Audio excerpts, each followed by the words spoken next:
Thanks again for joining us on episode 453 of the I Am Salt Lake podcast. Today we were joined by Indu Sudhaker, the co-founder of Chef Pansy. So Chef Pansy may seem like another delivery app, but it's not. Their goal is to make it more seamless and less time-consuming for those of us looking for the authentic food that we want, and to help small businesses afford to reach their customers through delivery. I am still totally geeking out about how much thought and effort this team has put into making sure that all of this is the best experience possible for the business owners, for the customers, for the drivers. It's really incredible. I mean, I said this in the interview, but they're the Airbnb of the food delivery industry. For local food. For local, yes, specifically local. Yeah. They're Salt Lake based. Salt Lake based. I forgot to say that. And I would love to see them go to other cities. Oh, man, I want them to take over. I love these guys. Yeah. They are so cool. No, it was such a great conversation with Indu. Hey, Chrissy, though, before we get into that conversation, we need to introduce ourselves. Oh, yeah, that's good. Tell everybody who we are. My name is Chris Hollifield. And my name's Chrissy Hollifield. If this is your first time joining us on the podcast, I want to welcome you to the show. Thank you so much for joining us. Hopefully you stick around. If you're curious what this podcast is all about, this podcast is all about showcasing awesome people right here in Salt Lake City. We're talking to business owners, authors, tattoo artists, restaurant owners, app developers, breweries, distilleries, food truck owners, really anyone that might have a cool story to share. And you know who one of my favorite people are that we got to interview on this show, who is actually now our newest sponsor? Who's that? Hugo Coffee Roasters. We got to talk to Claudia and John from Hugo Coffee Roasters on episode 389. So go check that out if you want to learn more about them. But they are our new sponsors, and I'm so excited, A, because their coffee is fantastic, and B, they help puppy dogs. And it's local, right here in Park City. And it's local, yeah, absolutely, 100% local. Hugo Coffee is a craft coffee roastery with the highest quality beans from around the world. Their head roaster, John, who you can listen to on episode 389, like we were saying, he selects the beans with a rich flavor profile for a wide range of roasts from light to dark, and even an espresso roast. Head on over to hugo.coffee. Type hugo.coffee into your web browser, and you can check out all the different coffee that they have available. We made a special promo code for I Am Salt Lake podcast listeners and their friend. If you enter the promo code podcast at checkout, you'll get the special deal that is buy one, get the second bag 50% off with free shipping. How awesome is that? So you'll get 2 bags of coffee delivered to your door. You'll be supporting the podcast. You'll be supporting local. And you'll be supporting rescue dogs. Puppy dogs. Yeah. They donate 10% of all of their proceeds to rescue dogs. It's so awesome. Oh my gosh. And we have a rescue dog. So it feels so good to have my favorite coffee also be something that supports a little, someone that I love who, there's so many out there. Let's go find a puppy. Everybody adopt a puppy and go buy Hugo Coffee. And again, the website is hugo.coffee. Go ahead and check out the Black Paw French Roast, the Bonafido Dark Roast, Rollover Breakfast Blend, and the new Trick Light Roast. Oh my gosh, I'm drinking the Rollover Breakfast Blend right now, like literally at this moment while we're recording, and it is fabulous. It's you have to try it. So remember, go there, go to hugo.coffee, and use the promo code podcast and get yourself exclusively buy one, get one second bag, 50% off, and free shipping for the I Am Salt Lake podcast listeners and their friends.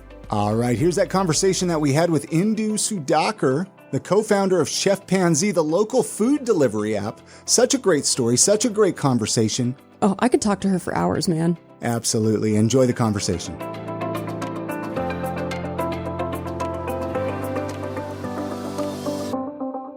I want to start right at the app, Chef Pansy. Okay.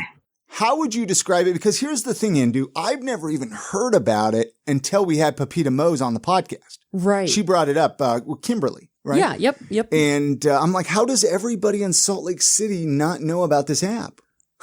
Especially since you support all these awesome restaurants that we all want to go to all the time. Yeah, no, the partners we work with are amazing. We are still working quite hard to get the word out about it. So we've been lucky to have a customer base from when we started, and we were just like a really sketchy website where you placed an order once a week and everything was pre-ordered and delivered on a Wednesday altogether. So we've had a really awesome customer base from there, just through our neighborhood and just some local marketing.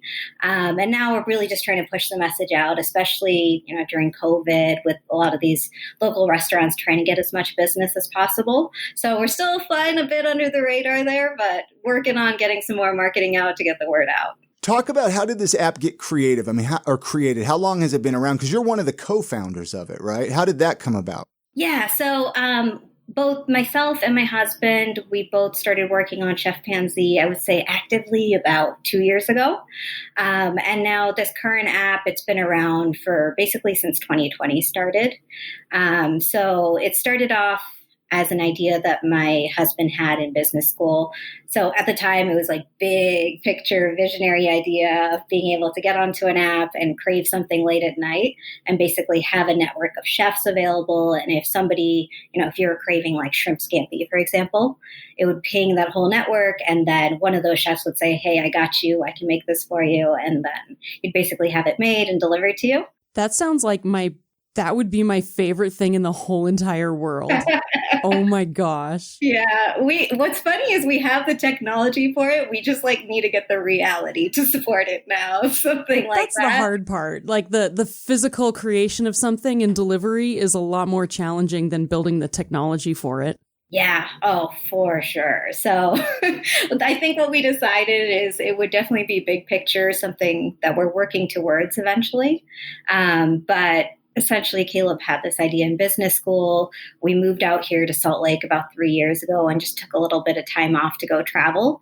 And during those travels, we were just having these really good meals, and we're budget travelers. So we go to all the hole in the walls and sort of the under the radar places. So we were having this really these authentic experiences in all the countries we're going to. We came back to Salt Lake and we're poking around the food scenes here and just trying to look at, some of the food trucks and smaller places. And we're just the food here is amazing. Why aren't more of these places promoted more heavily? There aren't, the highest rated places on Yelp or Google. They're actually kind of hard to find if you're looking for them. So that's sort of where Chef Pansy, what it is today, started, where we decided we want to basically create a place for some of those under the radar hidden gems that are local businesses here to really get exposure and have access to the broader community. You mentioned you and your husband moved here 3 years ago. Where'd you guys move from? Yeah, we moved here from the Bay Area. We've lived all across the country in different places, but most recently the Bay Area. And we got to find out what brought you to Utah. What brought you to Salt Lake City? Well, we've been here before and we absolutely loved it. So obviously the scenery and the people were super nice. And then we knew that we just wanted to get out of California. There were a lot of things with the expenses and just, a lot of things happening there that we decided we were ready for a change. And what's funny is my husband is a lot more analytical than I am. So we had it in our mind, a few cities that we wanted to move to. But what he did was basically make a massive spreadsheet of cost of living, healthiness, every single variable you could think of. And Salt Lake ranked top 3 in almost every category. That's a lot of research. Good for him. I know. That's amazing. I was pretty. I bet you're glad you're out of California now. Doesn't seem like that's a state anybody wants to live in right now. The state's still shut down, but what do you do, right? It's rough out there right now. Yeah. So this app, back to this Chef Pansy app. Chrissy's more familiar with the DoorDashes and the Uber Eats and stuff like that. That's going to be the easiest comparison that people, for Apple. If someone's kind of wondering what the experience is like, it's similar to. But here's the thing, Indu, and I didn't realize this, and I want to talk in depth. We've talked a little bit about this on the podcast, but I really want this to be known is a lot of those other apps charge the businesses a lot of money. And from what I understand, you guys, it's a little bit not as bad or something. What are the fees for businesses with you guys and stuff? Yeah, so that was actually a big part of our research project. So we built our pricing model in collaboration with the chefs that we work with. Mm-hmm. So actually Benjamin from our team worked with Kim and Jesus, and we're just what do you guys think would be a fair amount where you can get delivery service, but we're not going under.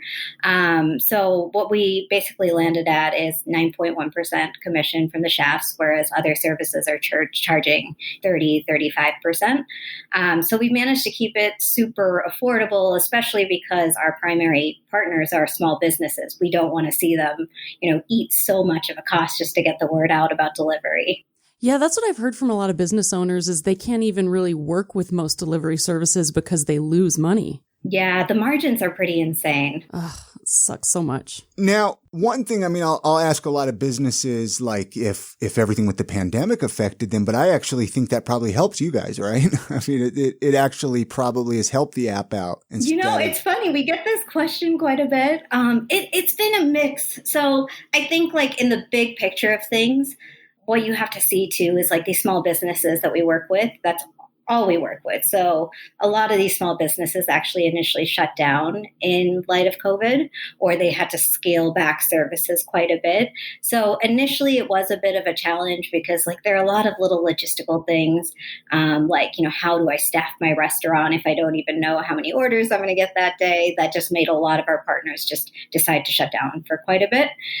So initially it was kind of hit to the business, but eventually when things started to loosen up, people were more comfortable ordering delivery and restaurants kind of knew what to expect in this new situation we're living in, then things definitely started to pick up.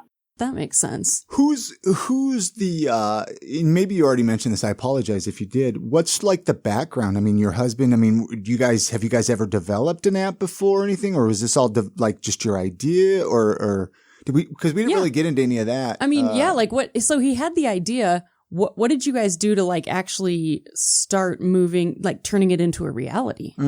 Yeah, so it's funny because neither of us are technical whatsoever. So we have no professional cooking experience or restaurant experience, and we don't have any technical experience. A lot of this has just been learning by doing, like hours and hours of YouTube videos, trying to figure out what the heck we're even doing. So the good thing is we both come from business backgrounds. So in terms of like sales and marketing, that's where we've been able to really contribute. And then we've relied on just one, learning by doing, but also finding partnerships. So being able to find people that have technical capabilities that can help us with development and troubleshooting and stuff like that. That's awesome. What's been like the biggest obstacle for you with getting this whole thing off the ground? Like what's been the biggest, or maybe there's been a couple things even. Ironically, not being technical, we had an app last year that was just not good whatsoever. So you'd go on it and like things would freeze. There'd be so many bugs. But we got it to a point last year where it was like somewhat functional. And then towards the end of last year, we had a big launch where we, at the time, weren't doing multiple vendors at once, but we were going to have 7 of our food trucks up, did so much marketing for it. And as soon as we turned on all the stores that morning, the complete app crashed. And it was like, it was bad. It was beyond repair too. So it was the actual foundation of the app that completely just deteriorated. And we were at a point where we're just like, all right, we can either give up, go back to work, do, the regular 9 to 5 thing, or we can restart and do everything over again. So basically during Christmas break, we worked to sort of vet out new partners and figure out a new solution. And by February, we were lucky to have something that's actually working really well. And it was so much better than what we had last year. So I'd say that's probably the biggest shock we've had to deal with during this. And then there are, small things like it's a logistics company at the end of the day. So just making sure supply and demand are there. Like it always seems like we either have too many drivers and too few orders, or too many orders and too few drivers. So it's just trying to find that balance of making sure we have like an equilibrium that makes everything function properly. You mentioned having too few drivers. So like the other delivery apps hire drivers and they kind of just log in and out when they want to work. Is that something similar you guys do, or do you actually do you hire? How does that work with you guys? Can people apply to come and drive for you guys then? Yes. And if you are listening and interested, we are looking for more drivers. So we do have a very similar model where, it's very on demand. You sign on to the app when you're available.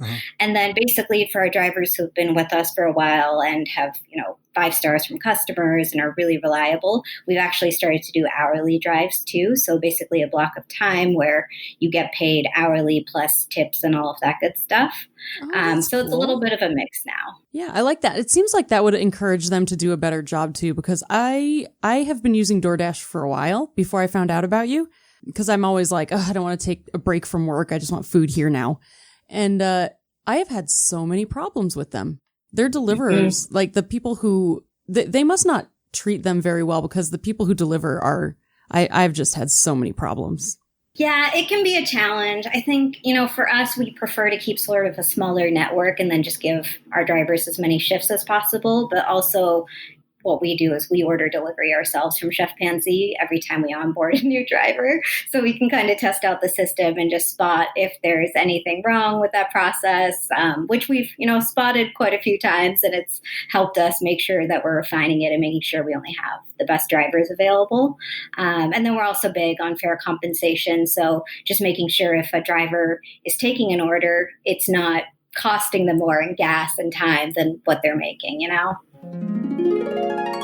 All right. I just wanted to take a couple of moments and tell you about a podcast class that I'm starting up here in a couple of weeks, actually starting up on October 27th. This is the perfect podcast course that I've put together to help the beginner podcaster. I'm going to teach you how to record a podcast, edit, publish, and grow your very own podcast. I'm going to teach you the entire process from creating, from the idea to the launch. You're going to learn how to choose subject matter, what equipment you need to create a quality podcast, how to record, how to edit, how to find sponsors, and how to publish your very own podcast to Apple Podcast, Spotify, Pandora, Stitcher, and all the other audio outlets out there. All right. No more piecing together information off the internet. No more throwing away money on outdated podcasting books or wasting money on the wrong podcast equipment. I've been there. I did that in the beginning.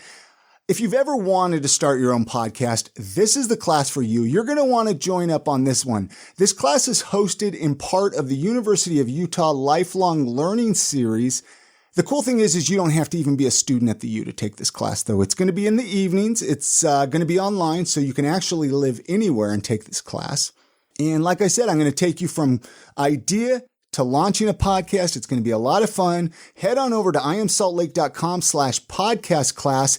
Type that into your web browser, and this will forward you to the website to sign up for the class. Again, iamsaltlake.com/podcast class. I hope to see you there. Let's get back to the conversation. So I'm a user experience professional. And so when you're like, you actually order it to see the experience of the user, that is so rare. That's why Airbnb got so famous, because they were one of the first companies who actually put themselves in the shoes of the user, of the person who's visiting. And so like you're doing what Airbnb did, which is pretty revolutionary, especially for, like a startup. Yeah, for us, selfishly, we end up getting really good food out of it, so no complaints. It's a win-win for everyone. But yeah, I think in general, we do it with our restaurant partners as well. I think a majority of them have come on board after we've eaten there and been like, this is really delicious. But a handful, especially lately, we hadn't tried before onboarding them. So part of that process to make sure we're keeping, good, authentic food on is having somebody from our team order from them and just kind of assess if the quality and cleanliness, things like that are still there. That is so cool. Oh my gosh. I'm going to start ordering like crazy now. Well, let's talk a little bit about the app. So I was thinking, I had a few questions about some stuff inside the app, if that was okay to ask you. Yeah, absolutely. And I figured maybe, tell the listeners, hey, go download the app. You can find it. It's on iOS and Android, right? So go download it while we're talking about it right now. It might help people out a little bit. It's just Chef Pansy, ChefPanzee. And the logo's adorable. Yeah, the logo's great. Now, so it's broken down by restaurants, food trucks, and markets inside the app. Do you plan on adding any other categories? I guess that kind of is the basic 3 categories then. Kind of the 3 places you want stuff from. Yeah. Yeah. Yeah, and we're actually talking about reconfiguring it a bit because markets is more forward looking for us.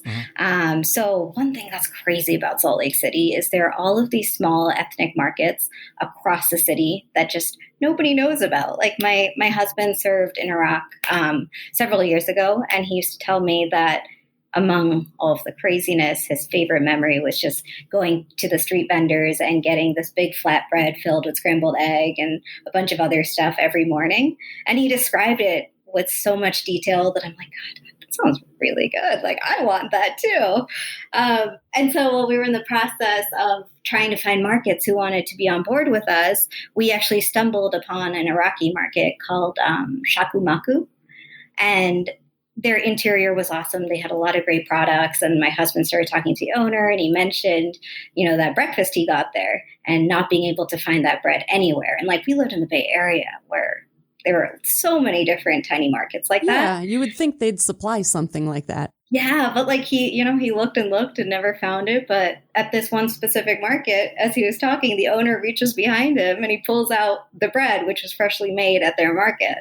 So it was a really cool experience. Oh my gosh. I know that feeling too, because I've never been able to find, I can't say it right, I'm going to butcher it, but a Brötchen or whatever from Germany. Could never find one that good. I went there for 2 weeks once and I got them every morning and I'll never have it again.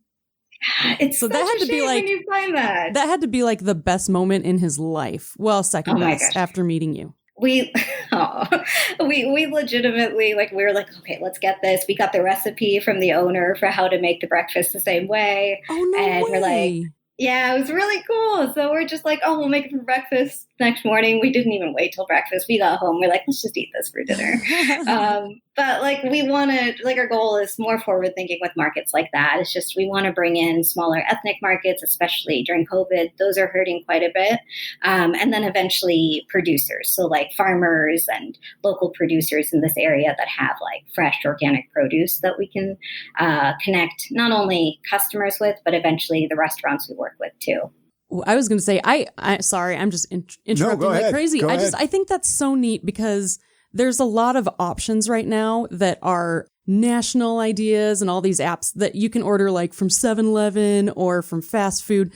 But the fact that you guys are really trying to make very, niche markets available to us that easily is so huge because we want to find those things. But in our daily lives right now, it's almost impossible to spend the time to go figure out where these small markets are and then go inside and talk to them and see if they have the thing. And so this is a really revolutionary idea. Yeah, that's our hope. The same experience that we've had too. It's just it's difficult to find time to do this and dig into markets. But then a lot of times you get there and things aren't in English, for example. And so it's harder to find exactly what you're looking for or even know what you're looking for at that point. So our goal is to even do things like surface recipes from different travels we've had and then just show the ingredients and where you can buy stuff like that at the different markets. It's all very forward thinking. We're not quite there yet, but it's something we have in the works. Yeah. That's a lot of translation and everything. How do you right now kind of try to translate the things that the market has into something that an ignorant white American like us, also me, could look through and be like, oh, that's the thing I need. Yeah. So right now, we do it on a very basic level. We'll choose some ingredients that might be a little bit more common here, be a little bit more desired here and start with those. And then our goal would be to eventually translate more of that inventory. But I think a lot of times if you have the information there, that's one thing. But to get people to actually want to buy it and actually taste it, you need to show them recipes or, show them the finished product of what that will look like. So that's what we're working towards. Oh my gosh, that is such a cool idea. No, I love it. It's they're not just thinking about today. They got big goals with this. And I'm sorry that I'm totally nerding out about UX here, but that is literally no one has thought to do that. That is that you're incorporating, okay, you can get food that you want, but you can also look up food you want to make. And if you want to make that food, here's some resources for you to find the food. There's nowhere you can go to do that right now that I'm aware of. Yeah. That's just a great thing to work towards. Oh. Now, are most of these restaurants and food trucks and stuff just along in Salt Lake City area, or do you have anything like north or south, or is it just kind of this valley? So a majority of it is in Salt Lake. We do have a couple of partners down south in the Draper, Sandy, South Jordan area. What we found is because we started out in the valley, majority of our customers are here. So our focus has just been trying to get as many restaurants and food trucks on here. But we would love to expand north, south, and especially actually in West Valley. There's so many good restaurants we have on our radar. So that's what we're working on right now, is just getting more so into the West Valley area.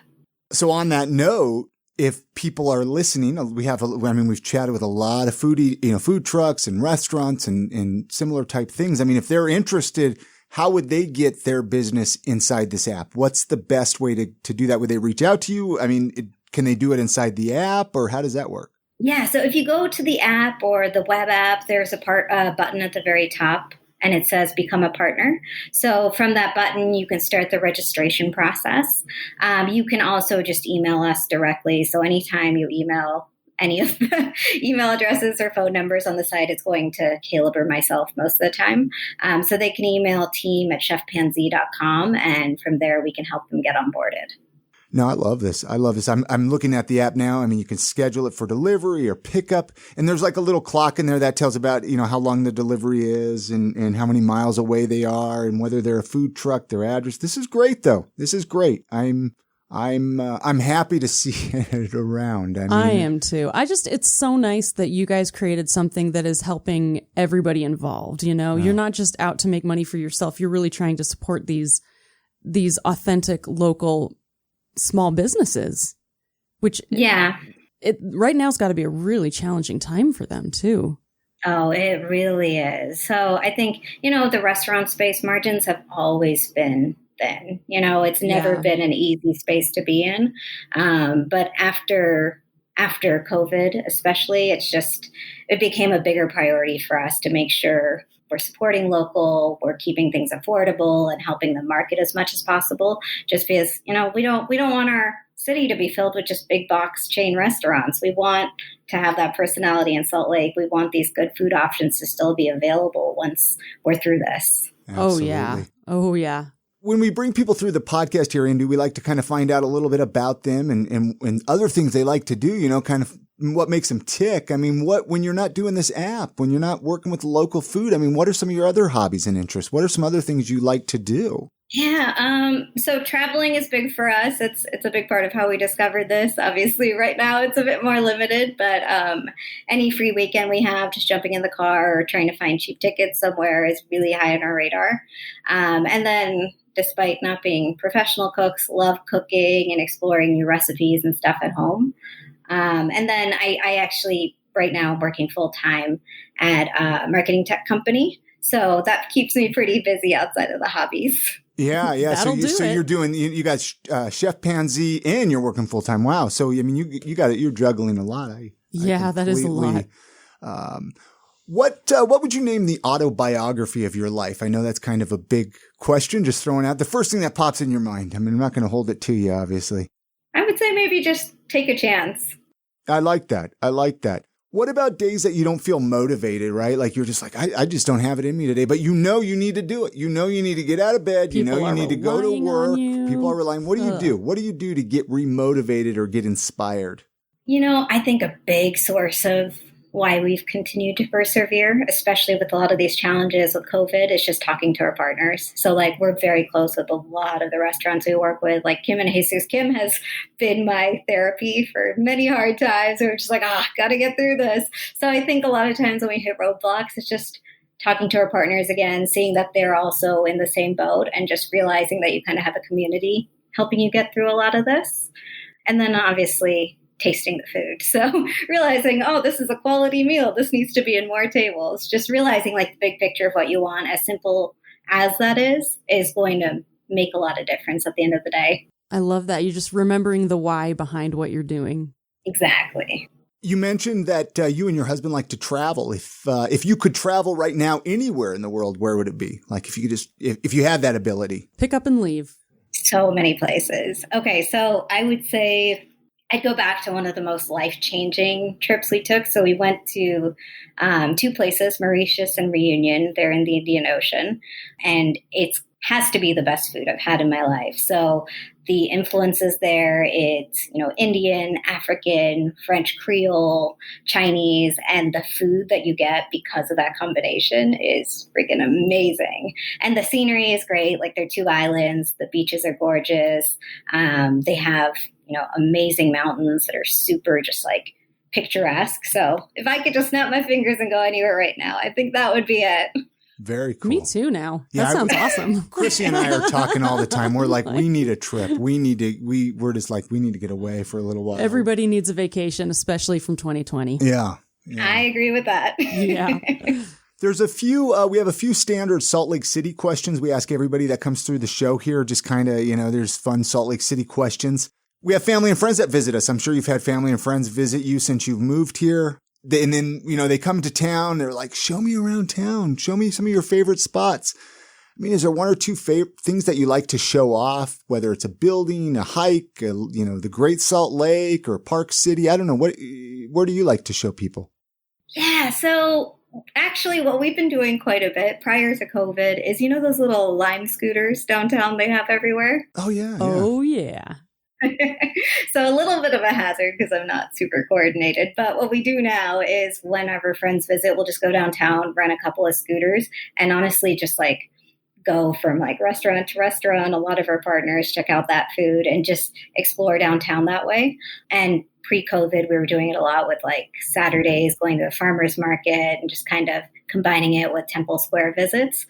So I would say that's usually what we do now when we have people in town. And then obviously it goes without saying, the outdoors are amazing here. So being able to go like to Rockport or any of like the reservoirs closer to Park City, just amazing scenery that we always take people to. Yeah, those Lime scooters are a lot of fun. I've known a few people that have gotten some pretty serious accidents with those. Yeah. I I think the secret is just to. It took some convincing to get me on one because my nickname is Crash Chris. But they're fun when you don't die. What about great slogan for them? This is going to be a big question for you. It's probably going to be hard for you to answer. We ask 1 or 2 favorite local eating spots that you like. And I'm sure you got a lot, especially with this app, with your app. I mean, you're familiar with a lot of local eating spots, but do you have like 1 or 2 favorites that you just... Oh my gosh. I can't say favorites because we love so many of the food at our partners, but I'll list a few that I really How like. about a few that you just recently enjoyed, maybe? There you go. Yeah, so Papito Mo's, obviously I ordered them last night. They like their burrito chicken grub bowls are amazing. Their beef and cheese empanadillas are good. Balabe, they're a Senegalese food truck. Their chicken is to die for. Like, I don't know what they do to it, but I've watched them make it. I'm like, it doesn't seem like you're doing anything all that different. Why does it taste so good? But they do an amazing barbecue chicken, and they have the Senegalese fried or grilled fish that they make as well, which is super good. And then one I think that's still under the radar. I know that Kim had mentioned this last time, but Hyatt's Grill, it's a Afghani food truck. Oh, I remember her talking about that. Oh, it's so good. And we actually met him because both Papito Mo's and Jamaica's Kitchen, who are 2 of our most popular food trucks, they recommended him and said some of the best food I've had. So if you guys ever get a chance to find his truck, amazing Afghani food. What's the name of that truck? Hyatt's Grill. Hyatt's, okay. Hyatt's Grill. Hyatt's Grill. I'm going to make a note of that. Oh, I'm writing a list of food to go eat right now. Now, are these in your app? Are all those in your app? Yes, they are. Be able to get them right in your app then. Excellent. Would you change anything about Salt Lake City? I know that's a big question too. I mean, obviously this is pre-COVID, and we've gotten all different kinds of answers of what people would change about Salt Lake City. Everything from liquor laws to bringing the ocean here. I mean, there's the realistic and the unrealistic. So I don't. Yeah. Pre-COVID, post-COVID, whatever.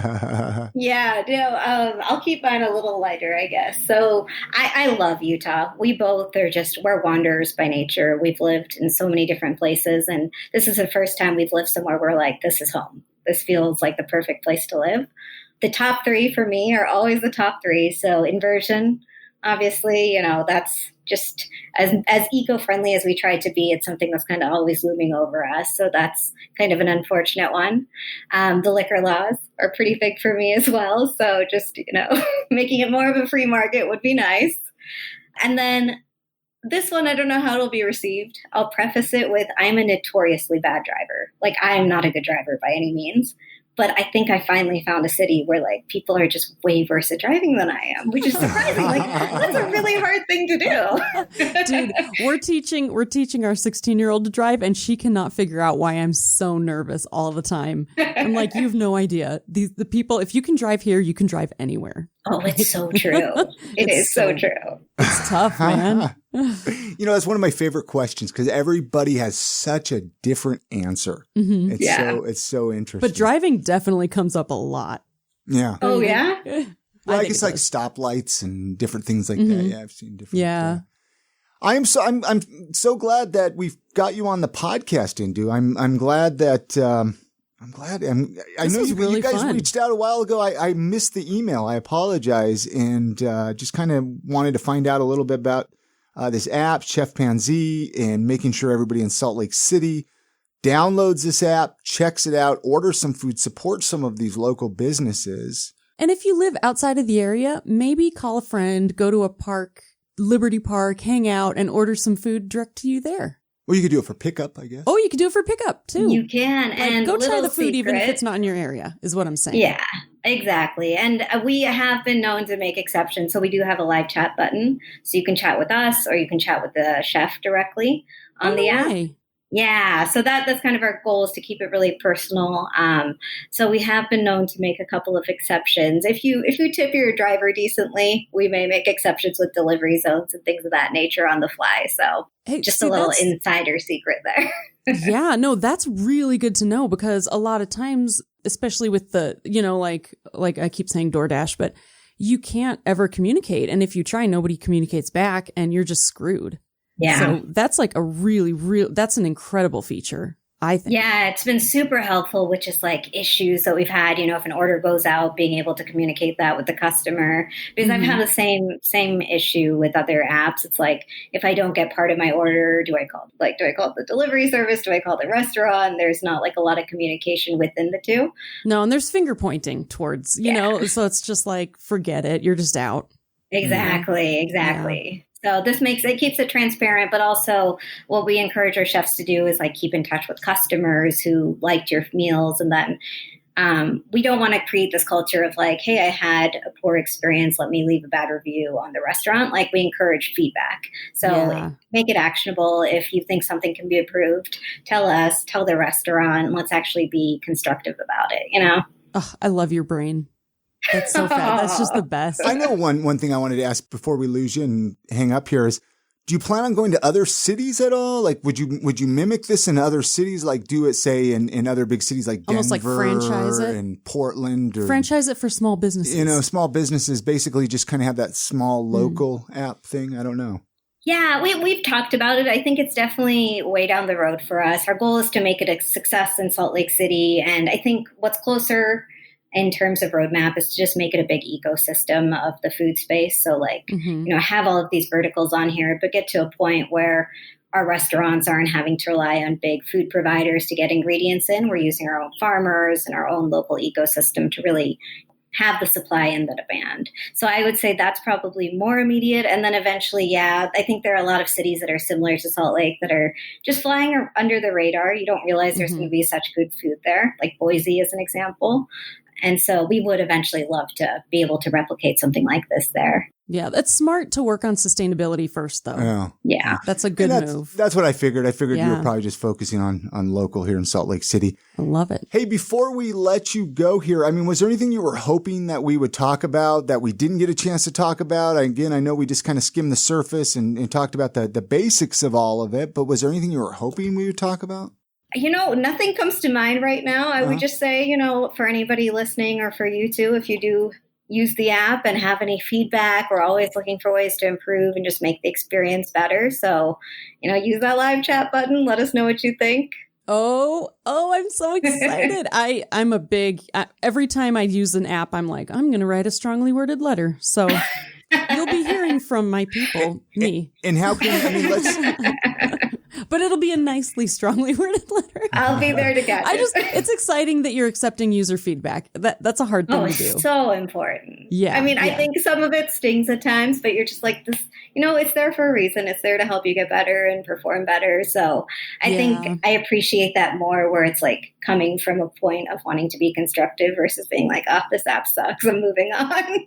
Yeah. And tip for people who have feedback for businesses, you can be nice. Like you can say, hey, I have a problem with this, but in a nice way. They want to help. And if they don't, then use someone who does. Yeah. Yeah, very good tip. That's my little PSA for today. How can listeners reach out to you? How can they get in touch with you? How can they connect with you and Chef Pansy? Yeah, so you are always welcome to email us at team@chefpansy.com. We're also on Instagram and Facebook. So on Instagram, we're at Chef Pansy app because somebody has Chef Pansy already, weirdly. And then on Facebook, we're just Chef Pansy. So you can reach out to us there, as well as the number listed on our site.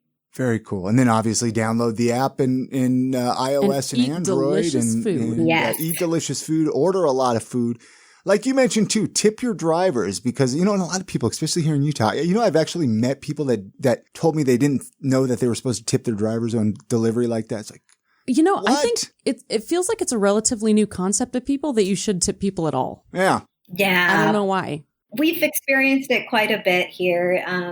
In the Bay Area, I think tipping has always just been like the norm of what you do. It's something we've struggled with quite a bit because as much as, we pay our drivers fairly, what you see on any delivery app is the tip amount. So drivers, I don't think people know that drivers will accept or reject an order depending on just the tip itself. So that's something as a consumer to kind of keep in mind. If you want your food quickly, tip fairly. If you don't tip at all, sometimes it'll take a while for a driver to accept your order. Maybe you'll get it for breakfast the next day, right? Exactly. Or they'll just keep your shake, drop everything else off. Oh, man, that's good to know. Chrissy has a final question. I'm going to let her ask this, Indu. She asks everybody that comes through. I'm going to let her ask you. Thank you again for coming and doing the podcast. And I always tell people, let's catch up down the road and find out what's going on. Yeah, absolutely. Thank you for having me. Oh my gosh, it was so much fun. Yeah. And before we let you go, can I ask you to leave our listeners with a motto or a piece of life advice that you either live by or wish other people would live by? Honestly, I think it's just put yourself in other people's shoes. This obviously goes back to user experience in some way, but also, we have drivers driving in light of COVID, all masked up on a hot day during summer. Like, just put yourself in the perspective of a restaurant that's struggling or a driver that's, taking this job to make ends meet, but it's not necessarily the best environment. And I think that helps you empathize a bit more and treat people the way that they need to be treated, but also in a way that's kind of productive for everybody, So I would say just working in this space, it's very different than like the corporate world I came from. And it's just been very eye-opening for me personally, just to see the different things that restaurants and drivers, and even customers are struggling with. So that would be a big takeaway, I guess. Thank you again to Indu Sudhaker for joining us on this episode of the podcast. All of the links that we mentioned in this conversation can be found with our episode show notes on our podcast website. That's at iamsaltlake.com. And if you type iamsaltlake.com/453, that will take you straight to this episode. All right. It is time for weekly recommendations. That time of the podcast where Chrissy and we recommend something that we've enjoyed over the past week, something we want to share with our listeners, something that we're just digging on. So what do you got for us this week, Chrissy? Man. So I ordered some local Thai the other night, and I ordered it from Thai Spoon. It's in Murray, 6657 South State Street, number 1 in Murray, Utah. And their website is thaispoonutah.com. Holy crap, it was so good. I ate the leftovers for days, and then when I ran out, I was just super bummed. But if you love Thai, and you should because it's the best, and you should be supporting local and you should be supporting local, go eat at Thai Spoon or get some delivery from Thai Spoon and eat it in a park. It's so good. Very cool. Very cool. Hey, my recommendation is another podcast. So Chrissy likes food. I like podcasts. Hey, it works. But you know what? So we're stuck inside these days, right? And yesterday was like World Mental Health Day. As we're recording this podcast, yesterday was World Mental Health Day. I discovered a new podcast I want to recommend to everybody. It is like one of those self-help, self-development podcasts. I know they sound A lot of them can be kind of dumb. Some of them can be, but some of them can be But this amazing. one is really well done, really perfect. I mean, they're like 6-7 minute episodes, and he's very sporadic with his releases, so you can kind of catch up on everything. But they're just great little bits of wisdom and stuff to help us get through all of this BS of 2020. Yeah. I mean, in whatever way we could do that. So Inner Monkey Podcast, go check that out, download it, however you're listening to I Am Salt Lake Podcast. Yeah, man, you won't regret it. Chris always has great podcast recommendations. And don't forget, you can always visit our website at iamsaltlake.com to listen to the entire back catalog of episodes. And if you or someone you might know is interested in coming on the show and sharing their story, just shoot us an email at hello@iamsaltlake.com or call our voicemail line at 801-613-1592. All right. And don't forget to go on over to hugo.coffee and use that promo code podcast and get yourself a buy one, get the second bag of coffee, 50% off, delivered right to your doorstep. What a deal. You guys have a great week. Get out and enjoy the city. Get out and walk around. Move those legs a little bit. Oh, especially right now. It's beautiful outside. Always support local when possible. And we're going to see you next week on the next episode of I Am Salt Lake Podcast. And good night, Grammy.